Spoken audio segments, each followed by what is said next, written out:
안녕하세요. 저는 남양주에 살고 있는 40대 중반의 여성입니다. 남들은 저를 보고 인생이 참 박복하다고 할 수도 있는데요. 사실 그럴 만도 합니다. 남편과는 사별을 했고 그 후로도 시어머니를 모시며 살았거든요. 충분히 새 출발을 해도 될 나이였지만 그럴 마음도 없었고 혼자 남겨준 어머님이 너무 안쓰러워 챙기며 살게 되었습니다. 저에게는 신우가 한 명 있었는데 말만 신우지 남편과 결혼하고 신우의 얼굴을 본 적은 손에 꼽을 정도였습니다. 사는 게 바빠 그런 거라면 이해하겠는데 결혼도 안 하고 혼자 살면서 시댁에서 돈 끌어다 쓰고 더는 나올 게 없다 생각했는지 어머님과 크게 싸우고 더는 시댁에 발걸음도 하지 않더라고요. 그러니 어머님을 외면할 수가 없었습니다. 그런데 인생을 그렇게 사니 결국 대가를 치르게 되더라고요. 신우는 친척들이 욕을 하든 말든 자기밖에 모르는 사람이라 그런지 시모가 남긴 재산을 다 가져갔습니다. 하지만 신우는 그 재산을 가질 자격이 되지 못했습니다. 아픈 어머님에게 폭력을 행사하고 협박까지 했던 신우는 결국 재산도 한 푼 받지 못하고 처벌을 받게 되었는데 대체 어떤 사연인지 지금부터 시작해 보겠습니다. 저는 같은 회사에 다니고 있던 남편과 사내 연애를 하며 사랑을 키워나갔고 둘 다 가진 건 많지 않아도 정말 행복하게 잘 만났습니다. 남들처럼 기념일에 호텔에 가서 비싼 뷔페를 먹거나 명품을 주고받을 정도의 형편은 되지 않았지만 서로를 위해주고 아껴주는 사람이 있다는 것만으로 만족했어요. 어느 날 점심을 먹고 자리로 돌아와 일을 하려는데 책상 위에 뭔가가 놓여 있었습니다. 여러분이 화장품이었습니다. 이날은 제 생일이었는데 선물을 놓고 간 사람은 남편이었습니다.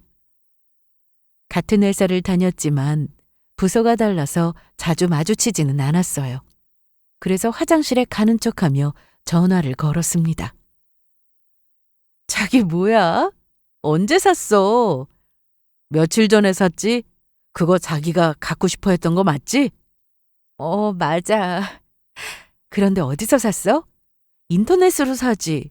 그럼 더 싼데. 알아보니까 가격이 그렇게 차이 나지도 않아서 백화점 가서 샀어. 생각보다 안 비싸니까 걱정 말고 그냥 받아. 알았어. 고마워. 잘 쓸게. 서로의 연봉이 얼마인지 그리고 집안 형편이 어떤지 잘 알고 있었기에 저희는 연애 기간 내내 선물을 하더라도 많은 돈을 쓰지는 않았습니다. 결혼을 약속했기 때문에 결혼 자금으로 돈을 모으고 있었으니까요. 누군가는 저희를 보고 그렇게까지 돈을 모아야 하느냐고 할 수도 있지만 저희는 이게 좋았습니다. 통장 하나를 만들어 돈을 같이 모았는데 쌓이는 돈을 보니 흐뭇하더라고요. 주말에는 도시락을 싸서 등산을 가기도 했습니다. 특히 제가 김밥을 아주 기가 막히게 쌌기 때문에 남편이 제 김밥을 정말 좋아했는데요. 역시 한지영 김밥은 뭐가 달라도 다르다니까. 우리 나중에 회사 그만두면 김밥집 차릴까? 분식집은 뭐 아무나 해? 내가 장담하는데 이 김밥 진짜 대박이야. 내가 먹어본 김밥 중에 최고라니까? 맛있다고 해주니 고맙긴 한데 그래도 이 정도로 장사해서 돈 벌면 아무나 다 장사하지. 얼른 먹기나 해. 저는 요리하는 걸 정말 좋아했습니다. 엄마가 음식 솜씨가 아주 좋으셨는데 그걸 닮았는지 레시피를 꼭 보지 않아도 얼추 비슷하게 맛이 나더라고요. 그래서 자주는 아니고 가끔 음식을 해서 어머니께 드리기도 했습니다. 남편은 아버님 없이 어머님과 둘이 살고 있었습니다. 그리고 연애하는 내내 남편에게 누나가 있다는 사실은 전혀 모르고 있었어요. 한 번도 저에게 얘기를 해주지 않았으니까요. 그러던 어느 날 시댁에 반찬 몇 가지를 싸서 간 적이 있었는데 그날 어머님이 제 앞에서 신우 얘기를 꺼냈습니다. 우리 지영이 왔어? 집에서 쉬지. 주말인데 뭐하러 와. 지영이가 엄마 얼마나 생각하는지 알아? 알지. 그래서 내가 너무 고마워. 오늘은 또 무슨 반찬을 싸왔어? 별건 아니고 저번에 어머님이 너무 잘 드셨다고 하셔서 비슷하게 싸왔어요. 고마워. 잘 먹을게. 어머님은 연세가 좀 많으셨습니다. 남편을 늦은 나이에 낳았다고 하시더라고요. 그래서인지 남편은 어머님한테 애교 많은 그런 아들이었습니다. 어머님은 무릎 수술을 하셔서 거동이 쉽지 않으셨는데 집안에서도 지팡이가 있어야 걸어 다닐 수 있었습니다. 그러니 제가 마음이 더 쓰일 수밖에요. 그냥 두세요. 냉장고에 제가 넣을게요. 고마워. 우리 정희는 밥은 제대로 먹고 다니나 몰라. 엄마, 그 얘긴 뭐하러 해요? 그러네. 내가 주책이다. 정희? 정희가 누구야? 아, 그게 누나야. 자기한테 누나가 있었어? 어. 분위기를 보니 더 물어보면 안 될 것 같아 일단 시댁에 있는 동안에는 모른 척 했습니다. 그리고 집에 가려고 나와서는 남편에게 자세히 물어봤어요. 누나라니? 여태 그런 말 없었잖아. 난 자기가 외동인 줄 알았는데? 솔직히 난 누나라고 생각 안 해. 좋은 사람도 아니고 너한테 말하기 쪽팔려서 얘기 안 했어. 뭔데? 무슨 일이 있었길래? 이날 남편의 얘기를 들어보니 누나라는 사람은 참 대단했습니다. 남편과 나이 차이가 많이 났는데 그러다 보니 남편이 태어나기 전까지 집에서 시부모님 사랑을 독차지했다고 하더라고요. 그래도 아버님 성격이 좀 엄하시고 무서우셔서 신우가 버릇없게 크진 않았다고 했는데 사춘기 때 집을 나가서 이상한 친구들과 어울리게 되면서 인생이 확 달라졌다고 했습니다. 고등학교 때까진 공부도 제법 잘했는데 한순간의 방황으로 대학도 지방에 있는 곳으로 겨우 들어갔고 그마저도 졸업을 못하고 이도저도 아닌 생활을 하게 되었다고 했습니다.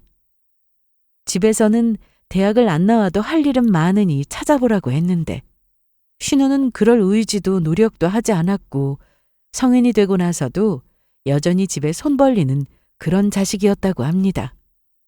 남편은 그 당시 나이가 어렸지만 그래도 기억이 생생하다고 했는데요. 아니 남들은 유학도 잘만 가는데 나만 이게 뭐야? 정희야, 유학은 우리 형편이 몰라 보내줘. 유학이라도 갔다 와야 영어 배워서 취직할 거 아니냐고. 너 임마 그만 못해? 왜 때려? 아빠가 해준 게 뭐 있다고 날 때려? 이 자식이 그게 아빠한테 할 소리야? 여태 해달라는 거 다 해주고 키워줬더니 뭐 해준 게 없어? 그래! 내가 어릴 때 놀아주기를 했어 뭘 했어? 일한다고 들어오지도 않았으면서. 그렇게 신우는 그날 시부모님 가슴에 대못을 받고는 집을 나갔다고 했습니다. 여기까지 얘기를 들었을 때 신우의 얘기도 들어봐야 하지 않을까 싶은 생각이 들었습니다. 하지만 남편의 얘기를 더 들어보니 아버님은 지방에서 사업을 하고 계셨고 돈을 잘 벌어서 집이 풍족했다고 했습니다. 그러니 신우는 그것만 믿고 굳이 회사를 다니지 않아도 집에서 돈을 받았으면 된다고 생각했다고 하더라고요.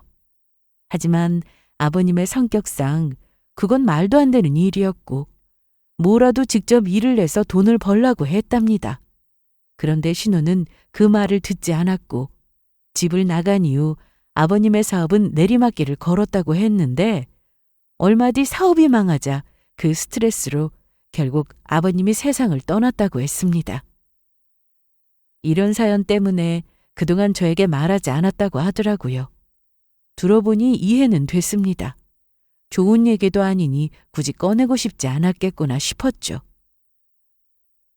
그럼 그 후로 누나랑은 아예 연락 안 하고 사는 거야? 아버지 돌아가시고 누나가 몇 번 집에 왔어. 그런데 아직도 정신을 못 차렸더라. 어느 날 퇴근하고 집에 왔는데 안방에서 무슨 소리가 들려서 가봤더니 누나가 왔더라고. 엄마가 그때도 지금처럼 되게 말랐었거든. 그걸 알면서도 누나가 엄마 어깨를 붙잡고 돈 내놓으라고 흔들어대는데 내가 그걸 보고 어떻게 가만히 있어? 그래서 욕도 하고 당장 꺼지라고 했지. 돈 없다고 하니까 집이라도 팔아서 달라고 하는데 와, 정말 친누나 아니었으면 가만두지 않았을 거야. 그날 이후로 더는 집에 나올 게 없다고 생각했는지 오지도 않아. 좋은 얘기도 아닌데 그만하자. 알았어. 남편은 자기 누나 얘기를 하면 우울해진다면서 말하기 싫다고 했습니다. 그래서 저도 굳이 신우 얘기를 하지 않았어요. 저희는 얼마 뒤 예정대로 양가에 인사도 하고 상견례도 하고 그렇게 결혼 날짜를 잡고는 식을 올렸습니다. 마침내 부부가 되었는데 그간 열심히 돈을 모은 덕분에 결혼 준비를 하면서 어려움은 없었습니다. 대출도 아주 조금만 받아서 내 집 마련을 바로 할 수 있었죠. 부부가 되어서도 저희는 여전히 회사를 잘 다녔고 퇴근 후 같이 저녁을 먹고 드라마도 보고 아주 평범한 일상을 살아가고 있었습니다. 혼자 계신 어머님도 잘 챙기면서 살았죠. 자주는 아니었지만 시댁에 가서 어머님을 모시고 외식도 하며 살았습니다. 여기 너무 비싼 곳 아니야? 하나도 안 비싸니까 드시고 싶은 거 다 드세요. 오늘 무슨 날이야? 회사에서 보너스라도 받았어? 아니요. 저번에 저희 둘이 와서 먹었는데 너무 맛있더라고요. 그래서 어머님 생각나서 모시고 왔어요. 제가 메뉴 골라드릴까요? 그래. 내가 글씨가 잘 안 보여서. 남편은 늘 저에게 고맙다는 말을 많이 했습니다. 지영아, 고맙다. 우리 엄마 외롭지 않게 잘 챙겨주고. 당연하지. 자기도 우리 부모님한테 잘하잖아. 저희 집은 저와 언니 이렇게 딸만 둘이라 아들이 없었는데 남편이 아들처럼 저희 부모님께 참 잘했습니다. 친정은 오래된 주택이라 수리할 곳이 많았어요. 그런데 남편이 그걸 보고 뚝딱 고쳐주기도 했습니다. 김서방 손재주가 아주 대단한데? 이건 뭐 아무나 다 하는 건데요. 아무나 하긴 저기 못하는 사람도 있어. 이 사람도 참 내가 보기랑 다르게 이런 건 잘 못해. 암튼 자네 고생 많았네. 이리 와 맥주 한잔 하자. 네 아버님. 그런데 남편이 친정에 잘하니까 저도 잘해야지 그런 건 아니었어요. 어머님이 정말 좋았거든요. 저를 딸처럼 생각하시는 것 같았습니다. 아침에 출근해서 일을 하고 있으면 거의 똑같은 시간에 어머님이 문자를 보내십니다. 지영아, 오늘도 일 잘하고 점심 맛있게 먹어. 항상 사랑한다. 항상 비슷한 내용이었지만 매일 이런 문자를 받으면 괜히 기분이 나는 것 같고 그날 하루가 잘 풀리는 것 같았어요.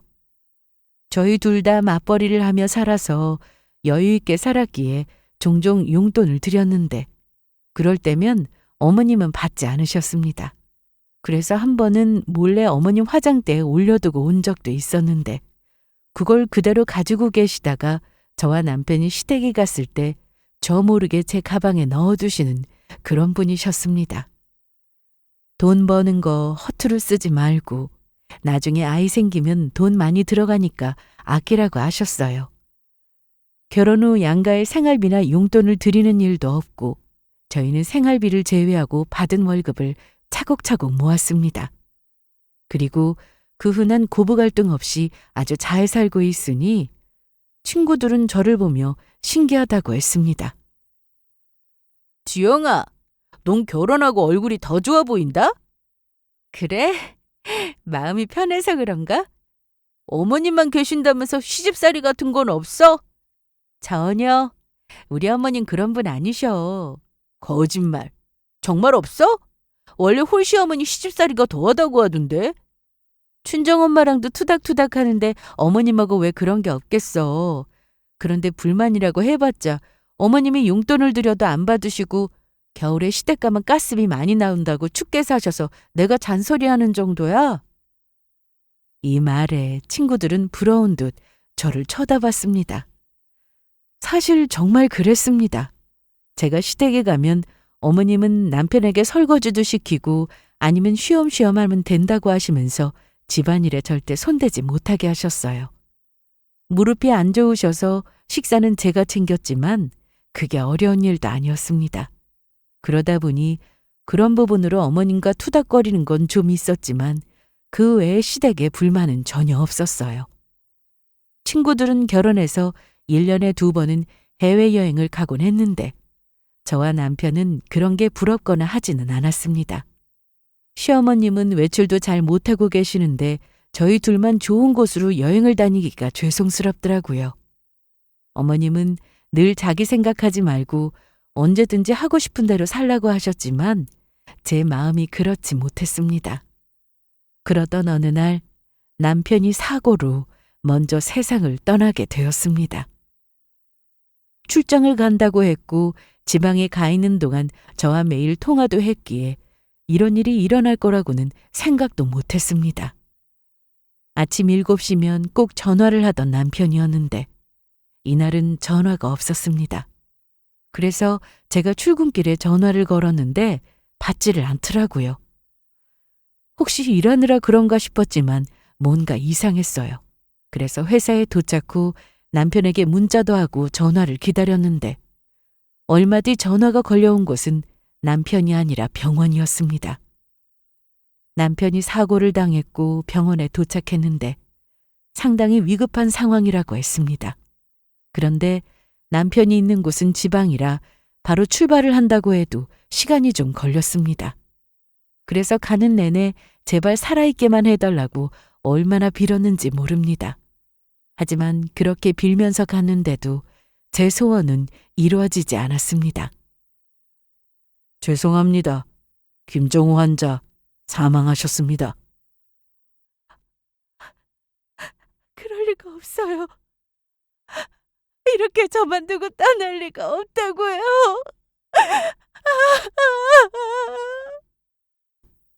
그렇게 병원에서 한참을 울다가 기절도 하고 정말이지 제정신이 아니었습니다. 아직 남편과 해보지 못한 것들이 너무 많아 더 억울했어요.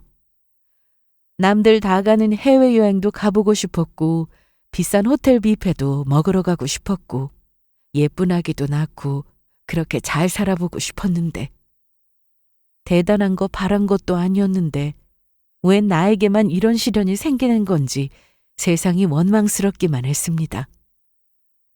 정신을 겨우 차리고 가족들에게도 이 사실을 알렸습니다.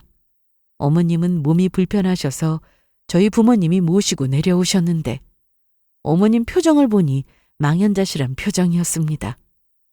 신우에게도 연락을 했지만 전화를 받지 않았어요. 문자까지 남겼는데도 끝내 장례식장에 나타나지 않았습니다. 그렇게 남편의 장례를 마치고 난 뒤 저는 한동안 매우 힘들었습니다.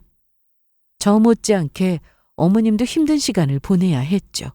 그리고 주변의 차가운 시선도 견뎌야 했습니다.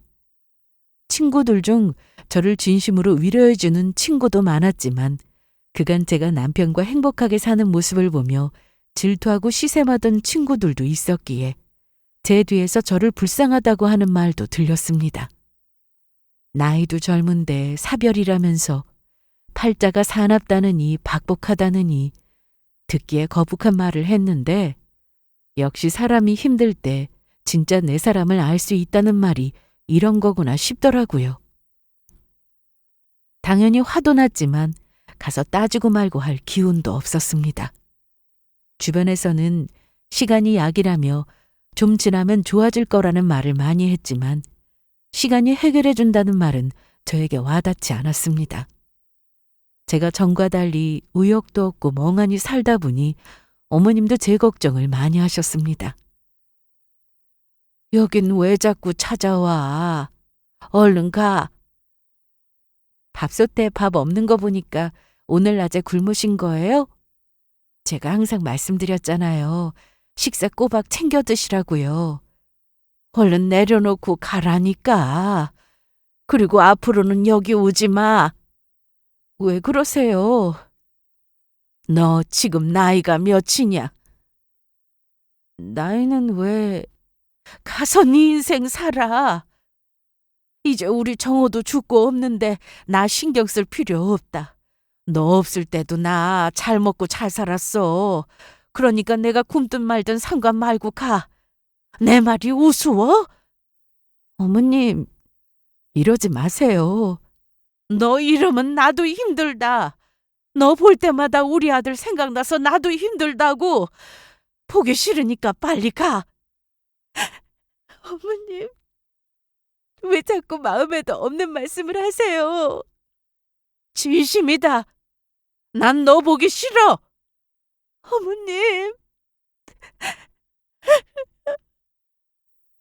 하지만 저는 어머님 말씀이 진심이 아닌 걸 알고 있었습니다.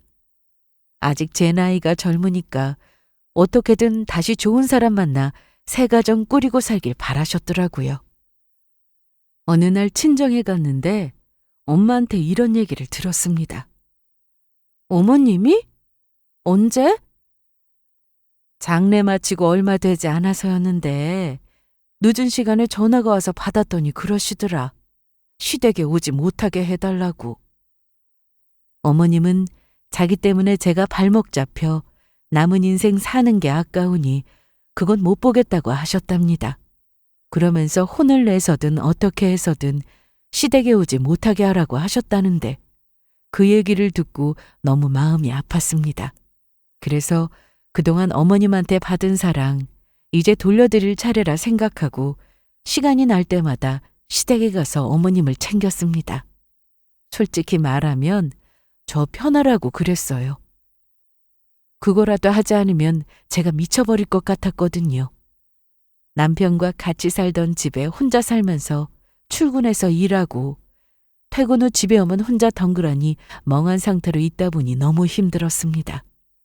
정말 별거 다 해봤어요. 저와 같이 사별한 사람들 모임이 있다고 해서 같이 만나보기도 했고 혼자 있기 싫어서 친정에 가서 지내기도 했습니다. 그런데 소용없었어요. 그냥 혼자 이겨내는 것 말고는 없었습니다.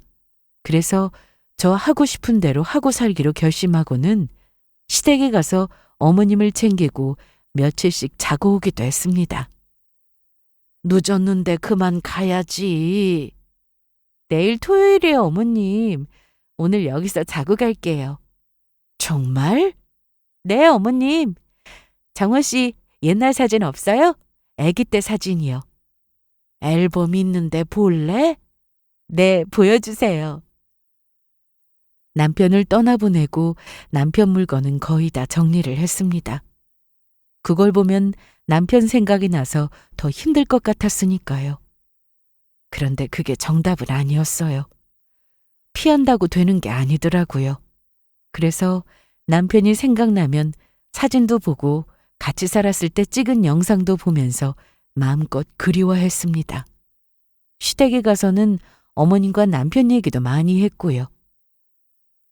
이건 정호가 4살 때였나? 얼마나 말썽꾸러기였는지 나가서 놀다가 오면 옷이 다 이 모양이었어. 멀쩡한 옷이 없었지.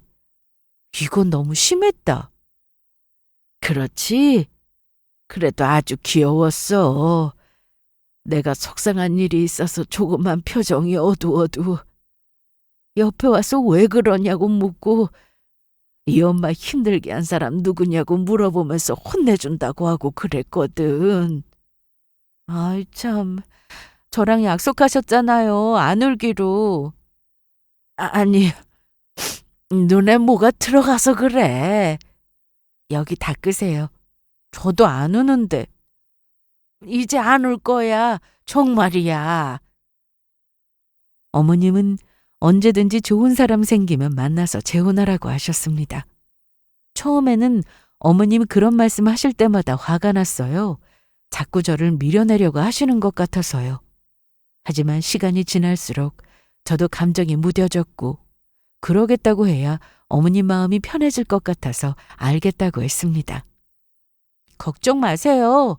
좋은 남자 생기면 저 진짜 그땐 여기 안 와요.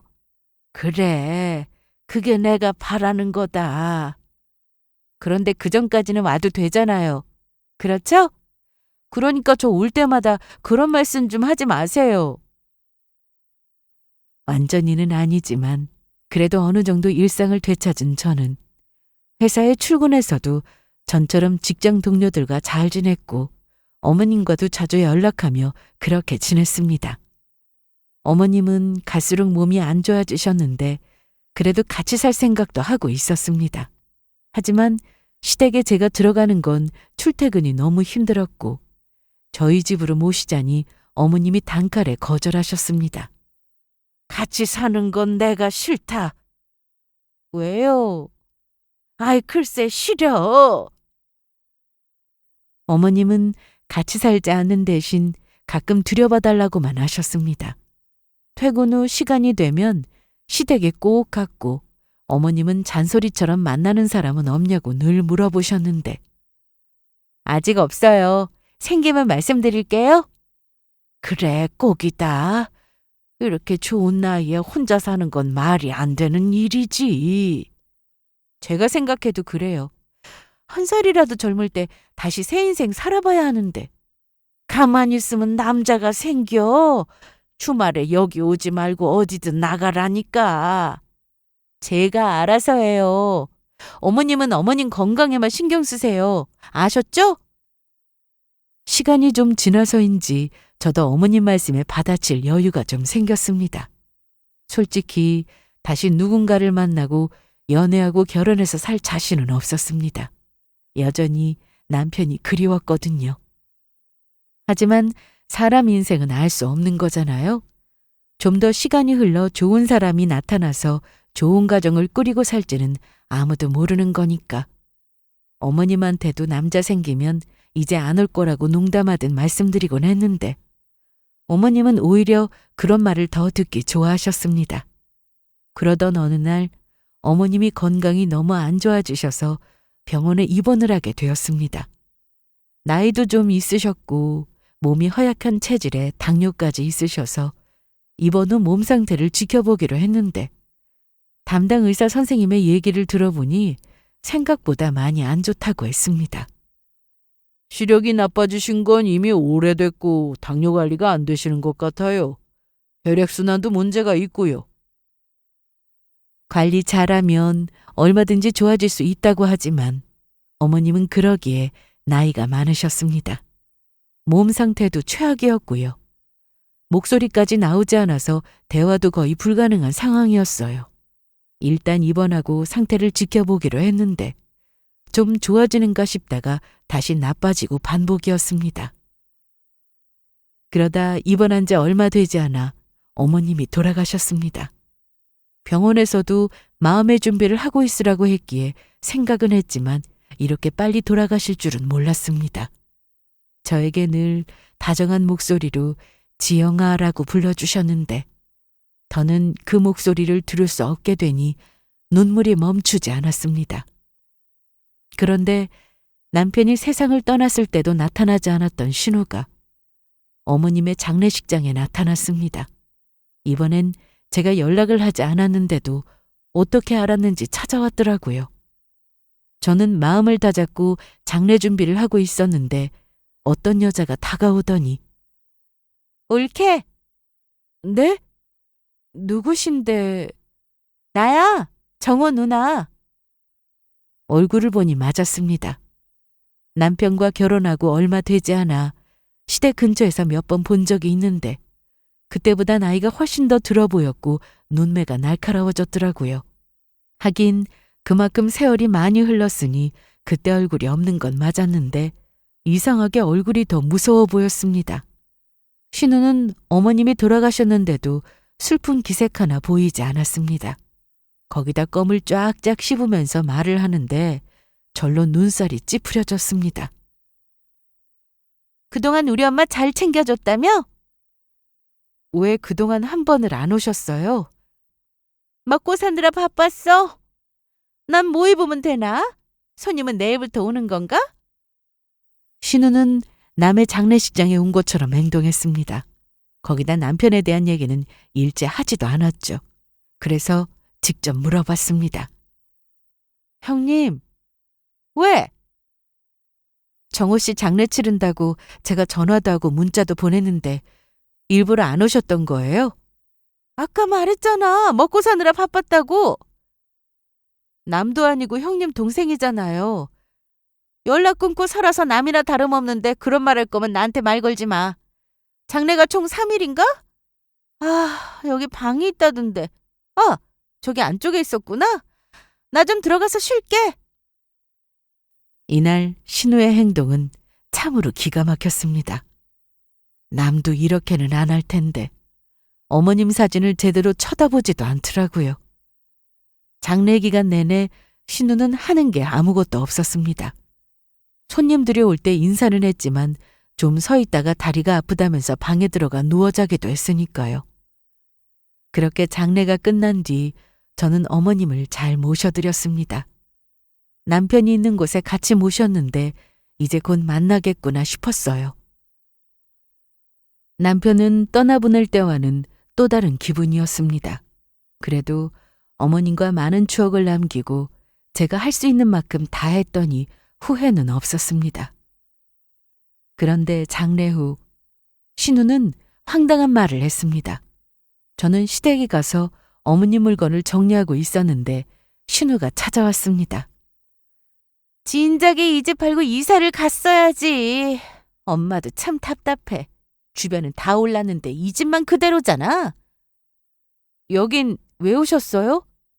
왜 오다니? 여기 집주인 이제 나야. 네? 알고 보니 어머님은 사시던 아파트를 신우에게 넘겨주셨습니다. 미리 신우와 연락도 했더라고요. 자, 봤지?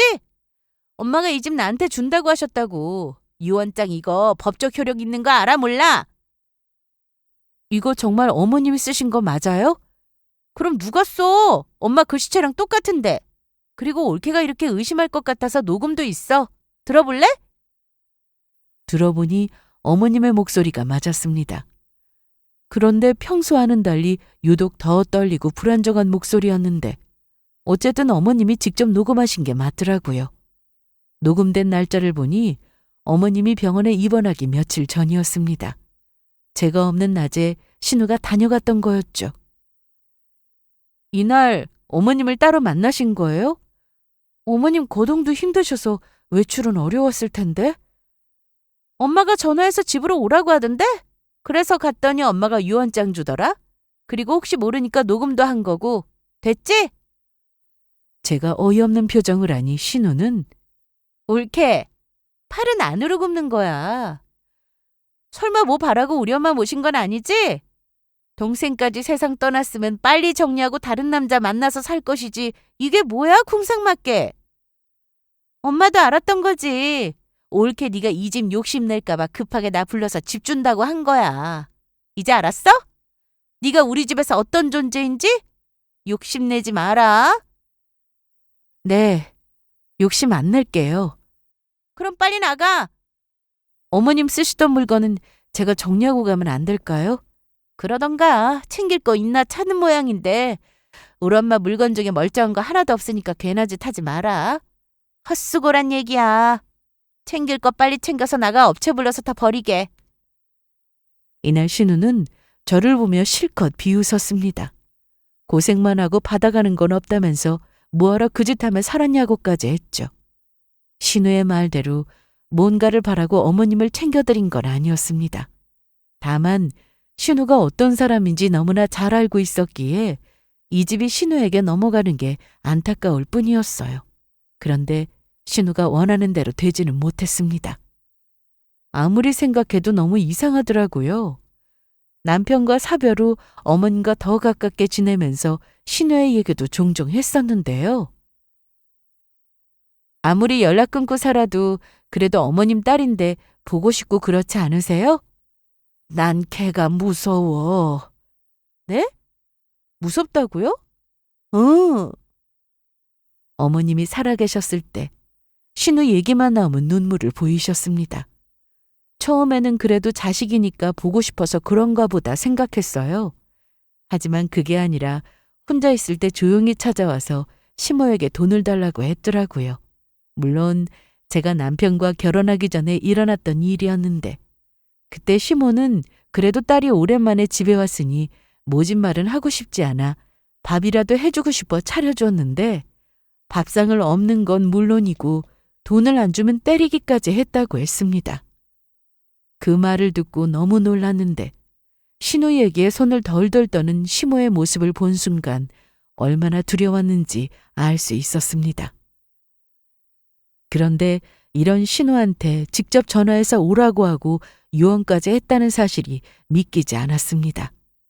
그래서 저는 시댁에서 어머님이 쓰시던 물건 몇 가지만 챙겨 돌아왔고 그날부터 여기저기 알아보기 시작했습니다. 어머님의 핸드폰도 제가 따로 챙겼는데 신우에게 전화나 문자를 한 기록이 전혀 없었거든요. 그게 너무 이상했죠. 신우의 말로는 분명 어머님이 직접 전화를 해서 오라고 했다는데 뭔가 있는 것 같았습니다. 제가 제일 먼저 확인하고 싶었던 건 부모한테 그런 짓을 했는데도 상속받는 게 가능한지 그게 제일 중요했어요. 그래서 변호사 사무실을 한 곳만 가지 않고 여기저기 돌면서 상담을 받았는데 증거가 있어야 한다고 하더라고요. 정말 그런 행동을 했는지가 중요했죠. 하지만 그런 증거는 없었습니다.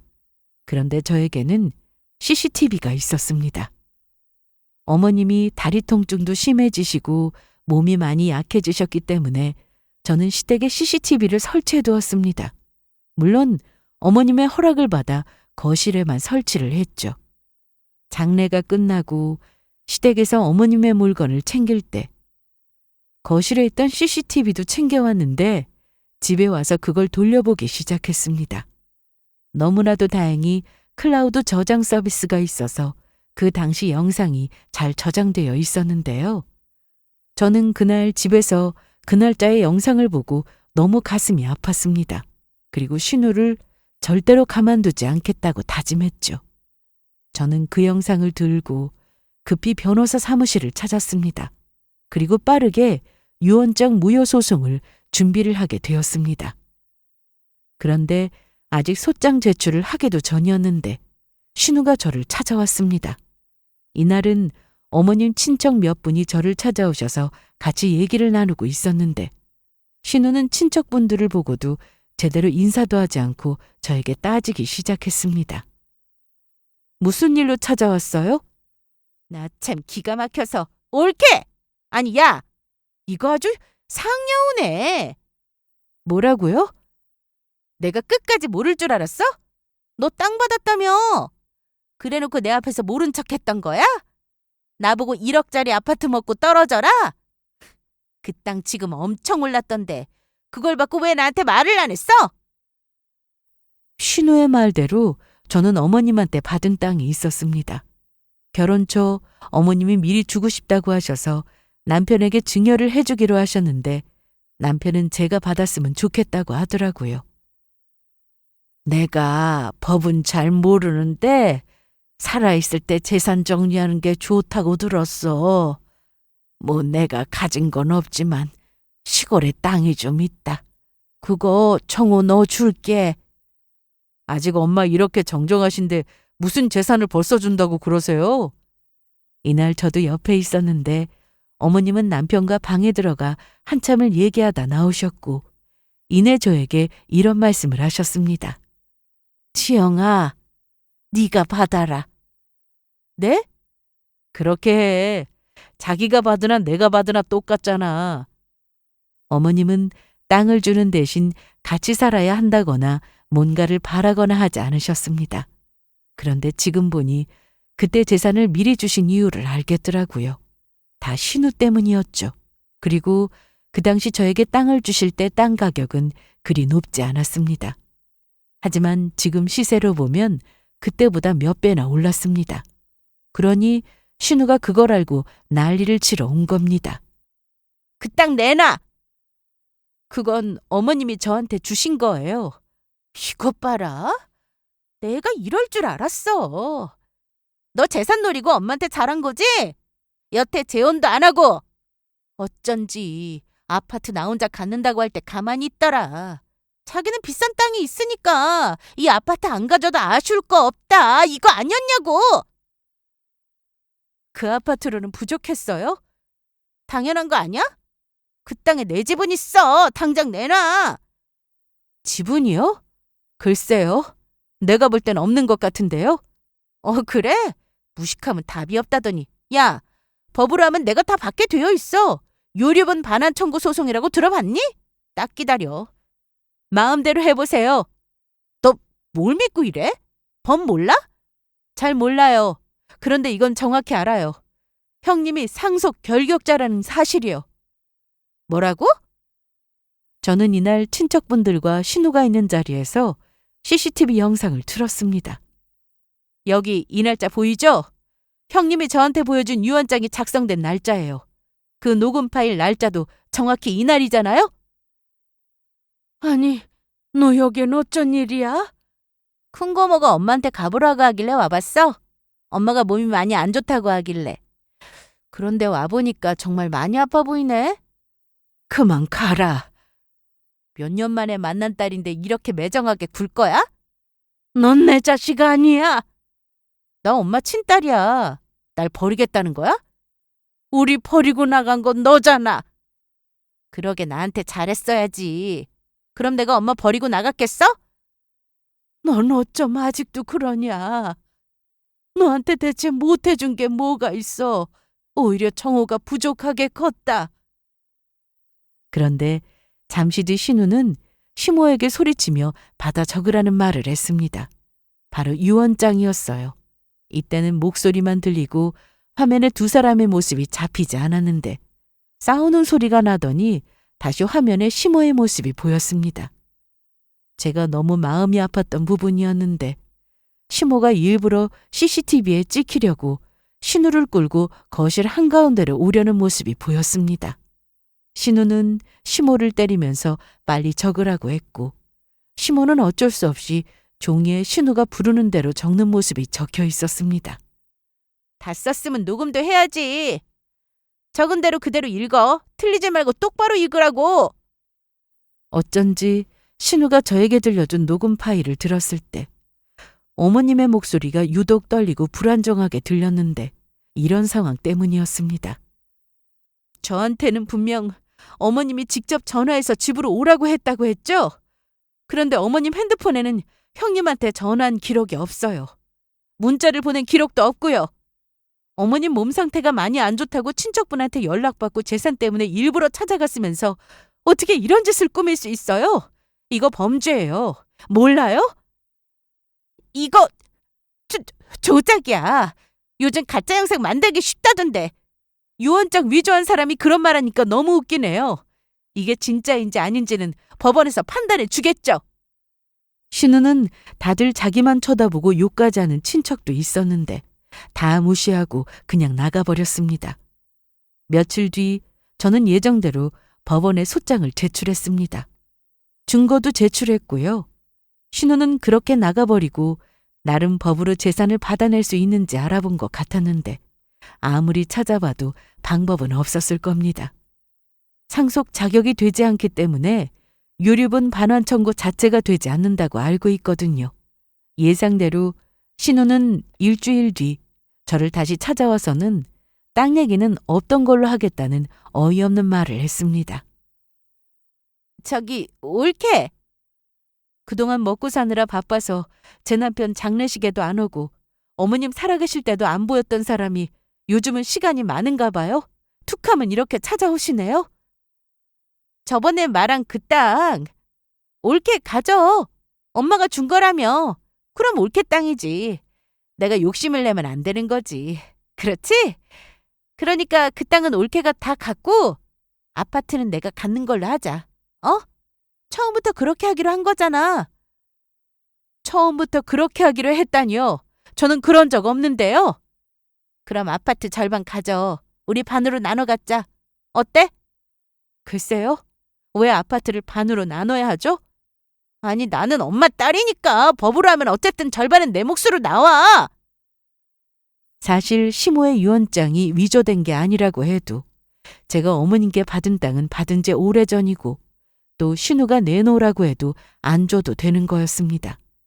아파트의 경우에는 신우의 말대로 제 남편과 신우 이렇게 둘이 나눠 갖게 되어 있으니 절반은 신우의 몫이 맞았는데 신우는 어머님을 압박하고 강요하여 억지로 유언장을 쓰게 했기에 그나마 가지고 있던 상속 자격도 잃게 되어 저런 주장도 이제는 할 수 없게 되었습니다. 올케, 제발 소송하지 마, 어? 나도 엄마 자식인데 재산 받는 게 맞잖아. 안 그래? 내가 욕심이 나서 그랬어. 소송 취소해주면 내 몫에서 조금 더 떼어줄게. 어때? 괜찮은 조건 아니야? 형님, 끝까지 이러실 거예요? 어머님 살아계실 때 형님이 어떻게 했어요? 뼈밖에 안 남은 그 모습을 보고도 손이 올라가던가요? 그래놓고 재산 욕심을 내는 게 말이나 되냐고요. 어머님한테 사죄하는 게 먼저잖아요. 저라면 죄송해서 10원 하나 받지 못할 것 같은데 어쩜 이래요? 어머님이 어떤 심정으로 눈을 감으셨는지 생각은 해보셨어요? 하지만 끝내 신우는 반성하는 모습은 보이지 않았고 어떻게든 재산을 받아내려고 했습니다. 소송이 본격적으로 시작되면서 다른 친척들한테 소문이 퍼지자 다들 신우 욕을 하고 난리도 아니었는데요. 보통은 아무리 자식이 못났어도 며느리보다 자식이 재산을 받는 게 맞다고 할 텐데 친척분들은 다 알고 계셨습니다. 제가 그동안 어머님께 어떻게 하고 살았는지 말이죠. 소송은 생각보다 긴 시간 동안 진행이 되었는데 결국 어머님이 억지로 쓰신 유언장은 무효로 판결이 되었습니다. 너무나 당연한 판결이었어요. 차라리 여태 그랬던 것처럼 조용히 살다가 법적 상속인으로 자기 몫의 재산을 받아갔더라면 아무 문제 없었을 텐데 괜히 재산에 욕심내서 유언장 위조를 했으니 그에 대한 처벌도 받게 되었습니다. 이건 사문서 위조죄라고 하더라고요. 제가 알기로 유언장 위조는 범죄 행위로 5년 이하의 징역형이 나온다고 하는데 현재 그 재판은 진행 중에 있습니다. 신우는 괜히 나서서 일을 망쳤다며 어떻게든 되돌리고 싶어 했지만 잘못을 했으면 벌을 받는 게 맞죠. 이날 이후 신우가 어떻게 사는지는 전혀 모릅니다. 시댁 친척분들에게 가끔 신우의 소식을 전해 듣긴 했는데 재판 때문에 힘들어한다는 얘기뿐이었어요.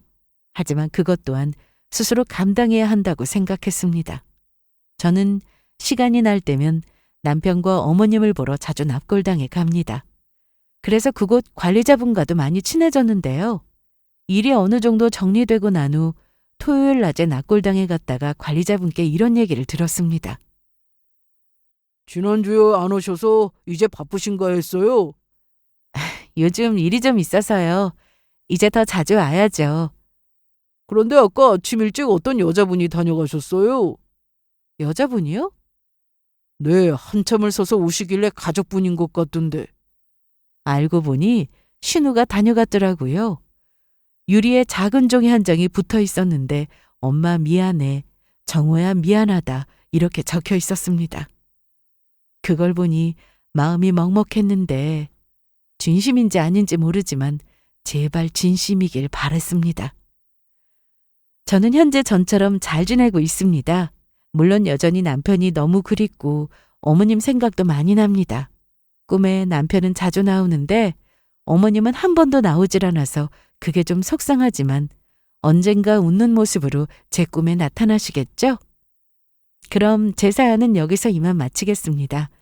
앞으로 씩씩하게 제 인생 잘 살아갈 거니까 응원 많이 해주세요. 저도 여러분들의 인생이 언제나 좋은 일로 가득하길 바랄게요. 들어주셔서 감사합니다.